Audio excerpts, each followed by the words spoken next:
রাজনৈতিক দলগুলোর সঙ্গে জাতীয় ঐক্যমত্য কমিশনের দ্বিতীয় দফা সংলাপে দ্বিতীয় দিনের আলোচনা শুরু হয়েছে।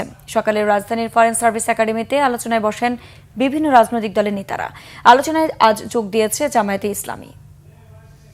আর বিরোধী দল থেকে যে কম্পোজিশনটাকে বলছেন বিরোধী দলের ক্ষেত্রে, সেটার ক্ষেত্রে হচ্ছে আপনার সংসদে বিরোধী দলীয় নেতা নেত্রী, ডেপুটি স্পিকার, আপার হাউসের, লোয়ার হাউসের ডেপুটি স্পিকার, যেটা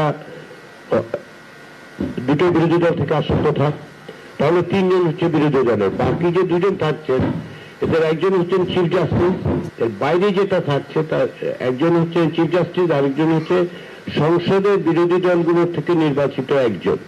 তাহলে সেক্ষেত্রে আপনার যে আসলে বিরোধী দলের আধিক্য সেটা কিন্তু হচ্ছে না।